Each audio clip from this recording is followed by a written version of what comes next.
Greetings everyone, my name is KS Deepak and I welcome you all in the Shield IS episode of the Hindus News Analysis. So चलिए देखते हैं कौन से articles है that we are going to see today. So the first article is related to the collegium system. So यहाँ पर बात करेंगे collegium system है क्या, उसका क्या significance है, क्या cons है, all these things would be discussing in our first article.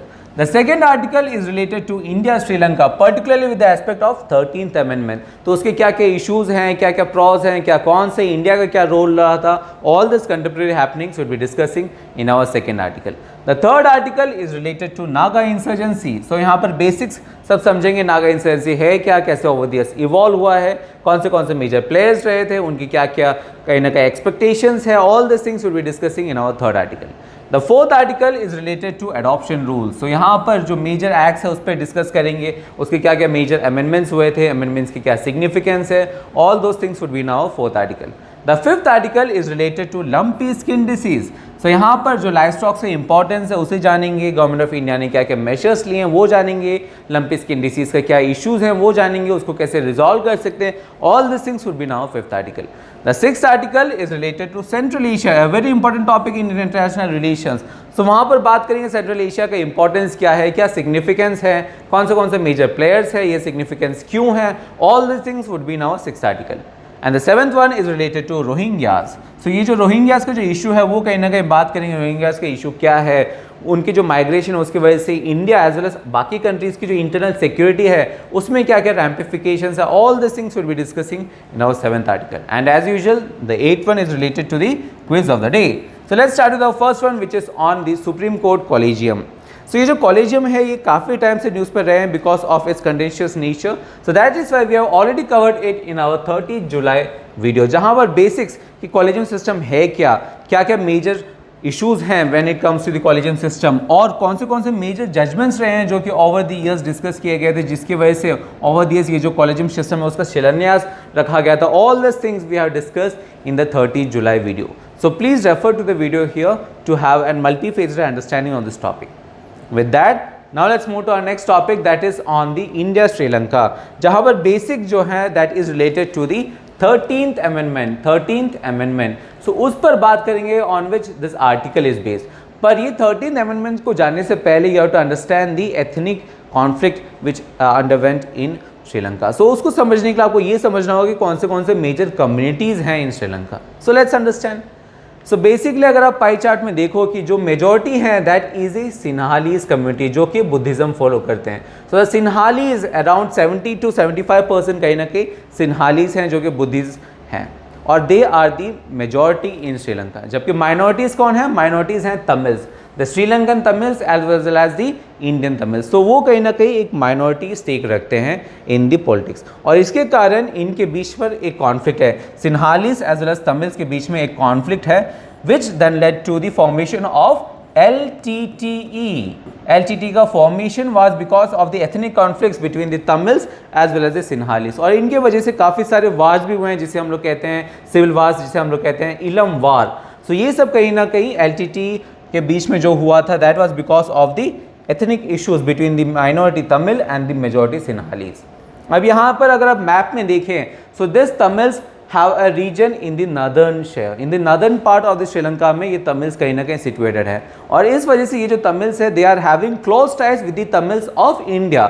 और इसके वजह से because of this ethnic conflict unrest तो हुआ था श्रीलंका में, बट इंडिया में भी काफ़ी सारे अनरेस्ट हुए थे. So because of that Indian government ने एक प्रोएक्टिव रोल प्ले किया है टू रिजॉल्व दिस कॉन्फ्लिक्ट. अब वो प्रोएक्टिव रोल है that is something that resulted in the 13th amendment. So देखते हैं क्या था proactive role. So this 13th amendment was an outcome of the Indo-Lanka Accord. India as well as Sri Lanka के बीच में एक accord sign हुआ था which resulted in the 13th amendment. Why was this accord signed? It was signed to resolve the ethnic conflict and the civil war between the minority Tamil as well as the majority Sinhalese. और ये sign किया गया था way back in 1987 between the Indian Prime Minister Rajiv Gandhi and the President of Sri Lanka Jayewardene. सो इनके बीच पर एक agreement हुआ था, पर्टिकुलरली एन अकॉर्ड हुआ था जो कि 1987 में साइन किया गया था to resolve this ethnic conflict. अब ये जो कॉन्फ्लिक्ट है, जैसे मैंने कहा, this conflict was between a minority and majority. So यहाँ पर जो अकॉर्ड था that was to give more powers to this minority, minority को काफ़ी सारे पावर्स दिए जाएं, एक पावर शेयरिंग मैकेनिज्म कहीं ना कहीं दिखाया जाए और इनको सेल्फ गवर्नमेंट का एक एस्पेक्ट कहीं ना कहीं प्रोवाइड किया जाए। दैट वाज समथिंग जो कि 13th अमेंडमेंट से किया जाता है, as you can see in the next point. So this led to the creation of provincial councils, an aspect of power sharing as well as the aspect of self governance. So ये जो aspects है ये कहीं ना कहीं provide किया जा रहा था माइनॉरिटीज़ को एज वेल एज मेजॉरिटीज़ को, ताकि इनके बीच में जो एथनिक कॉन्फ्लिक्ट्स है वो हम लोग रिजॉल्व कर पाए। बट इसमें इशू क्या था? इसमें इशूज़ था कि जो प्रेसिडेंट है, जो एग्जीक्यूटिव है, उनके पास काफ़ी सारे ओवर राइडिंग पावर्स है, particularly related to financial aspects. अगर आप माइनॉरिटीज़ को सेल्फ गवर्न करने के लिए बोल रहे हो, उनको कहीं ना कहीं एक मकसद दे रहे हो कि okay you can self government, but वो सेल्फ गवर्न करने के लिए उनको कहीं ना कहीं फाइनेंशियली आप सपोर्ट नहीं कर रहे हो, so there is no means, there is no aspect of the self governance. आप जब तक फाइनेंशियल ऑटोनॉमी नहीं है, फाइनेंशियल स्टेबिलिटी नहीं है, there is no picture of self governance. So that is something जो कि काफ़ी क्रिटिक्स कहते हैं कि सेल्फ गवर्नेंस ने आपने तो मिशन दिखा दिया, आपने तो एम दिखा दिया, आपने कहीं ना कहीं पिक्चर दिखा दिया कि ओके आपको हम लोग सेल्फ गवर्नेंस देंगे, बट उसको कहीं ना कहीं फ्रूटिफाई करने के लिए, उसको कहीं ना कहीं हम लोग इंप्लीमेंट करने के लिए you are not giving them financial powers. That is something that critics से। अब देखते हैं इसके बीच का विवाद क्या है, what is this, why is this issue so contentious. So contentious ये इशू इसीलिए है क्योंकि जैसे मैंने कहा कि ये जो अकॉर्ड था that resulted in the 13th amendment that was between India and the Sri Lanka, India का prime minister as well as Sri Lankan president. But इसमें जो मेजॉरिटी स्टेक होल्डर्स थे they were the Sinhalese nationalist party and the LTT representing the minorities and Sinhalese nationalist party representing the majorities. अब ये जो agreement था this 13th amendment के oppose थे ये दोनों एस्पेक्ट्स, दोनों stake holders, the Sinhalese nationalist party as well as the LTT, they were oppose to this amendment जो कि रिजॉल्व करने की कोशिश कर रहा था an issue between them. That is the first issue. Second issue कि काफ़ी क्रिटिक्स जो है वो कहते हैं कि ये कहीं ना कहीं एक दखलंदाजी था इंडियन गवर्नमेंट का, इंडियन गवर्नमेंट को कोई मकसद नहीं था, इंडियन गवर्नमेंट को इंटरवीन नहीं करना चाहिए था in the internal affairs of Sri Lanka. That is another issue. अब क्योंकि इंडियन गवर्नमेंट ने कहीं ना कहीं इंटरवीन किया, इंडियन गवर्नमेंट ने अपना पीस कीपिंग फोर्स भेजा, IPKF जिसे हम लोग कहते हैं, सो दैट सम क्रिटिक्स से is the hegemony of India. So that is something that has cause this issue to be so contentious. अब ये सिग्निफिकेंट क्यों है? What is the significance? Significance ये है कि this is the only constitutional provision, this is the only constitutional provision जो कि कहीं ना कहीं ट्राई किया क्या to resolve the ethnic conflict between the minority Tamils and the majority Sinhalese. So that is the significance of this amendment. With that understanding now let's move to our next aspect that is on the Naga insurgency. अब यहाँ पर जैसे हम लोग ने श्रीलंका में देखा, you have to understand the minorities, you have to understand the groups, वैसे ही यहाँ पर भी I have discussed it in quite details in our 19th August video, जहाँ पर बेसिक्स है कि नागा कौन है, Naga insurgency over the years कैसे ग्रो किए हैं, वहाँ पे कौन से मेजर स्टेक होल्डर्स थे, हर एक स्टेक होल्डर्स के कौन से एम्बिशंस हैं, गवर्नमेंट ऑफ इंडिया कैसे उसे कॉम्प्रोमाइज़ करते हैं और इनके बीच में अभी तक एज ऑफ नाउ कॉम्प्रोमाइज़ पर क्यों नहीं पहुँच पाए, उसके रीजंस भी I have discussed in the 19th August video. So please refer to the video here to have an understanding of this topic. With that now let's move to our next aspect that is on the adoption rule. So यहाँ पर जो major act है that is the Juvenile Justice Amendment Act. It's not bill as of now. ये जो bill है this was passed in June 2021. June 2021 में Rajya Sabha as well as Lok Sabha से पास हो गया था. So as of now it is an act. As of now it is an act. सो ये जो एक्ट है this was an amendment act. So देखते हैं ये जो अमेंडमेंट है इसमें कौन से मेजर सिग्निफिकेंस है, ये अमेंडमेंट इतना सिग्निफिकेंट क्यों है। So there are basic reasons because of this significance. कौन से सिग्निफिकेंस है? The first significance is the empowerment of district magistrate. अब जो डिस्ट्रिक्ट मजिस्ट्रेट है ये अमेंडमेंट से ये कहा गया कि district magistrate as well as the assistant और द एडिशनल डिस्ट्रिक्ट मजिस्ट्रेट उनके पास पावर्स हैं कि वो एडॉप्शन ऑर्डर्स कहीं ना कहीं इशू कर पाए। अब गवर्नमेंट का कहीं ना कहीं एम था कि ये एक जो एडॉप्शन है उसमें कहीं ना कहीं एक स्पीडी डिस्पोजल रहे और अकाउंटेबिलिटी बनाए। सो इस मकसद से गवर्नमेंट ऑफ इंडिया ने ये अमेंडमेंट पास किया जहां पर district magistrate as well as additional district magistrate को एडिशनल पावर्स दिए गए कि वो एडॉप्शन ऑर्डर्स को इशू कर सकते हैं। The second aspect is related to the child welfare committees. अब जो इनिशियल एक्ट था उसमें चाइल्ड वेलफेयर कमिटीज़ थे, बट उसमें मेंबर्स को कैसे चूज करने हैं और मेंबर्स को कैसे हटाने हैं, ये कंडीशंस कहीं ना कहीं स्पेसिफाइड नहीं थे. They were specified in this amendment act. Another issue is the serious offences. So जो बेसिक एक्ट था, बेसिक एक्ट में 3 तरीके के ऑफेंसेस थे, the petty offences, serious offences and the heinous offences. अब यहां पर ये कहा गया कि वैसे ऑफेंसेस जहां पर जो आपका मैक्सिमम पनिशमेंट है, द मैक्सिमम पनिशमेंट जो है that is more than 7 years, ऐसे पनिशमेंट को, और जहां पर जो मिनिमम पनिशमेंट है वो कहीं ना कहीं प्रिस्क्राइब नहीं किया गया हो या 7 years से कम हो, वैसे केसेस में उन ऑफेंसेस को हम लोग कैसे, किस ऑफेंसेस में कंसिडर करेंगे, as serious offences. So serious offences का कहीं ना कहीं जो मैंडेट है वो कहीं ना कहीं बढ़ा दिया गया है because of this amendment.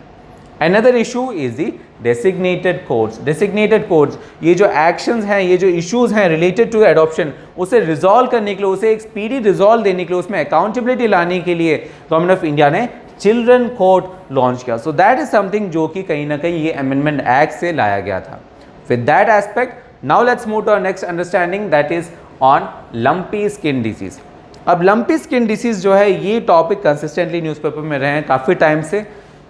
So because of this I already covered it in our 2nd August video, जहाँ पर अगेन बेसिक्स कि लाइवस्टॉक्स क्या है, लाइवस्टॉक्स का इंपॉर्टेंस क्या है, कैसे इकोनॉमी से वो रिलेटेड हैं, गवर्नमेंट ऑफ इंडिया ने ओवर दिस कौन से मेजर्स लिए हैं, एंड लंपी स्किन डिसीज है क्या, as well as the African swine fever क्या है, वो कैसे फॉर्म करते हैं, कैसे वो स्प्रेड करते हैं, कैसे क्योर किया जाता है, मोर्टेलिटी रेट क्या है, कैसे गवर्नमेंट ऑफ इंडिया क्या क्या मेजर्स ले हैं इसे क्योर करने के. So all this aspects, all this multifaceted aspects I discuss in this 2nd August video, which is quite important. जबकि मेंस में जब आंसर्स आते हैं you have to write and multifaceted answer.